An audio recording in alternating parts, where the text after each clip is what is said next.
Hello, everyone, and welcome to Makai-World Reviews. This is episode number 77, and I am, of course, the son of Makai, master of minds and of men.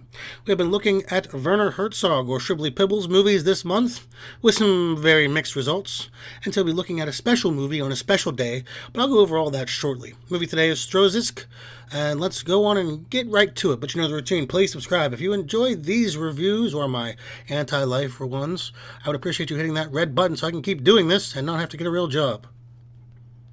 Stroszek, directed by Werner Herzog, who also wrote the movie. A world-famous director and a man I've been talking about all month thus far, with some mixed results. Known for such films as Aguirre, The Wrath of God, Nosferatu the Vampire, and other ones I'm not reviewing this month. A strange, enigmatic man whose personal relationships are almost as compelling as his films. Starring Bruno S., or Bruno Schlestein. I can see why he kept it short. Interesting man, mentally unwell as a child, but also a self-taught musician of some very small renown. Something of a tragic figure, but supremely talented in many ways, of which he seemed to get little love for. He's probably someone I'll never get to talk about again, so I'm glad I get to here. And Eva Matisse, a fine actress. She mostly plays tragic, philandering woman in probably everything I've seen her in. I don't have much of an opinion besides that she's pretty good at getting men to get mad at her on film. Release date for this was July 12th, 1977, and what came out the same week? Shock Waves, a zombie Nazi movie with Peter Cushing and John Carradine. Highly enjoyable piece of crap, gory and stupid enough to be entertaining. Worth a watch if you are a zombie movie fan. The Island of Dr. Moreau also came out that same week. Has there ever been a good Dr. Moreau film? I don't think so. Island of Lost Souls with Bela Lugosi was the one I enjoyed, but the rest, meh. This one has Burt Lancaster and Michael York inexplicably stinking it up. Another retelling of the H.G. Wells story. Now, before I start the plot synopsis, and I intentionally picked this director and this movie so I could do it on this day. Today was the day, in 1980, that Ian Curtis of Joy Division committed suicide. Before he went, he watched this movie, Stroszek, and listened to the Iggy Pop album, The Idiot. An amazing album, so I fully dedicate this review to you, Ian. I don't know why you had to go, but I'm thankful for the things you left for us. The plot. We meet Bruno Stroszek, freshly released from prison due to drinking-related issues. A model inmate, it seems. Shortly after coming out, he runs across a friend of his, Eva, a down-on-her-luck prostitute with some particularly rough pimps. She moves in with him to an apartment that was kept by his neighbor, Scheintz, and they begin something of a life together, though not in an overt romantic way. Bruno attempts to go back to his job as a street musician, but things go south pretty quickly when Eva's pimps return, beat her, and humiliate Bruno in his own home, ruining his prized accordion. With that, Bruno and Eva decide to go with Scheintz, okay, to Wisconsin, USA, where he has a nephew he is moving in with. But they also have no money to get there. That's quickly turned around when Eva returns to her old tricks briefly, making the money in no time. She must be an A-class prostitute. And Scheintz, and his family's generosities know no bounds, as he has also secured jobs for them. Bruno can work in Scheintz's nephew's car garage, and even can work as a diner waitress at a truck stop. And they are off to the strange land of the USA, where they are given a warm welcome by Clayton, Scheintz's nephew, and his ilk, which is actually really nice. They begin to settle into small-town lifestyle, which is awful. Bruno is apparently mechanically inclined enough, and Eva speaks pretty fluent English and has a charm about her that the customers like. They even get their own trailer, finding a little bit of domestic bliss. Though they do seem to sleep together, it's brief on emotion. Either way, they are new immigrants enjoying America for what it is, having a sort of freedom they didn't have before. While Scheintz works on testing animal magnetism around town, cars, fences, people's guns, using a voltmeter. To what end? Who cares? It's adorable. Domestic bliss cracks when the bills are bigger than they are making for their own end jobs, which is the so American hurts. Eva starts being propositioned by a trucker and goes back to hooking, as she pays off the bank man who comes around to harass them. And this is the downfall of it all, with Eva falling into a depression. She realizes nothing has changed in America, it's just new type of Johns. Bruno falls into a deep depression as well as Eva fades, and eventually he finds her in the arms of two truckers who humiliate Bruno much in the same way the pimps in Germany did, and Eva leaves with him for Vancouver. Not long after, the bank comes and takes the trailer, and it's auctioned off. This is the last straw as Bruno and Scheintz grab a shotgun and go to rob a bank, but it's Sunday, so the bank's closed. So they rob a nearby barber, getting $32 from this venture. They then go to a grocery store, and while Bruno is buying a turkey, cops come and arrest Scheintz. Bruno drives off, grabs an old truck from the place he works at, and a bunch of beers, and drives a long while, then sets the truck to spin in donuts until it catches fire, while he retreats to a kind of weird roadside tourist trap with dancing chickens and the like. He then takes a ski lift and blows his brains out with a shotgun as the police arrive, and the chicken dances on. I normally try to be a little more concise with my recaps, but there is really nothing that happens in this movie that isn't important for later in the plot.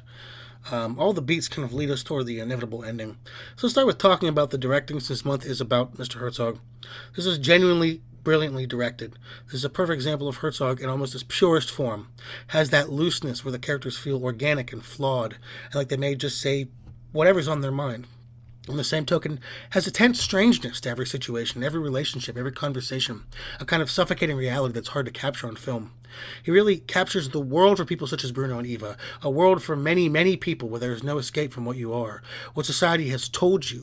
It also has that classic comedy, those oddball, funny little moments, and some sense of levity throughout. It's never endlessly bleak, which is good.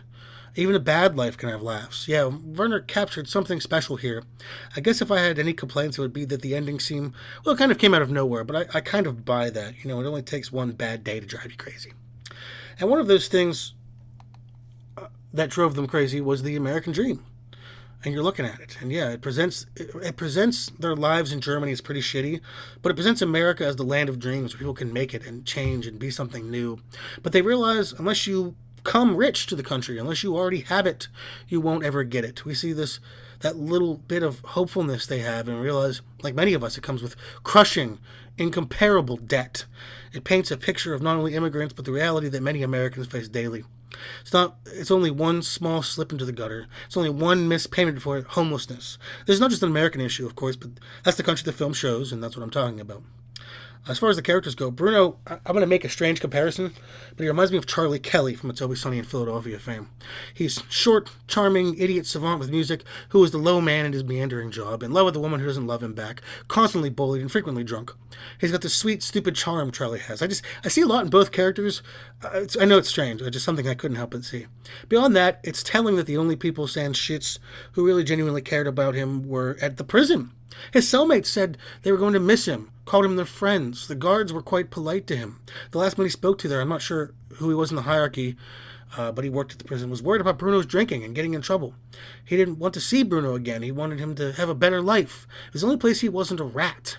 His relationship with Eva, that they clearly slept together, like I mentioned on occasion. That part is obvious, even if not stated.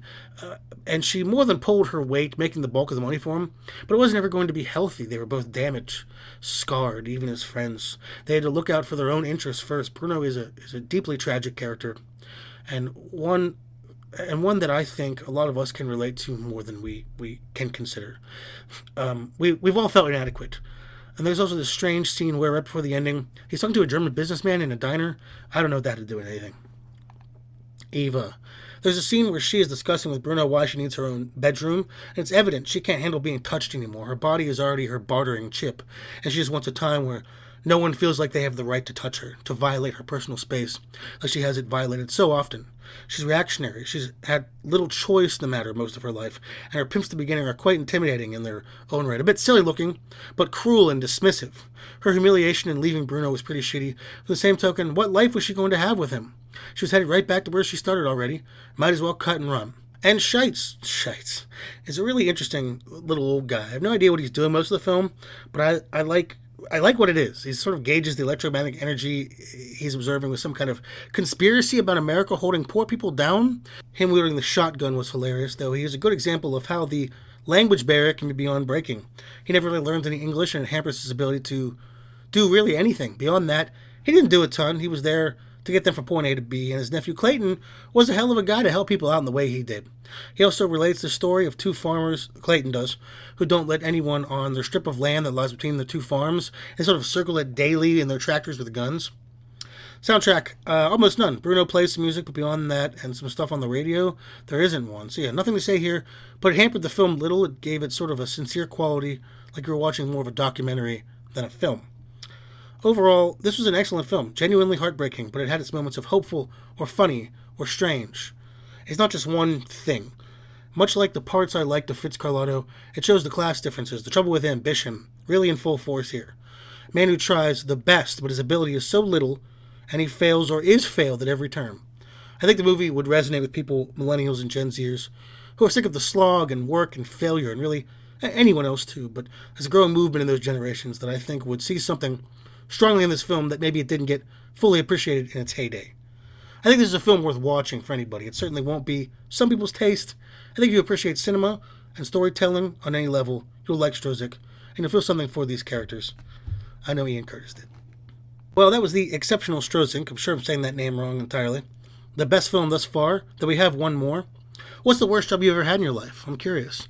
Was it worse than these folks? Let me know down below. Also have me on Instagram under Demon Peaks for daily Twin Peaks memes. Check out my podcast, the Dark Peaks Podcast, where we talk about crack rock.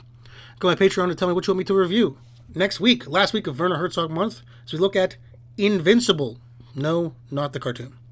This has been the Tony Makai, Master of Minds and of Men. Thank you very much, and goodbye.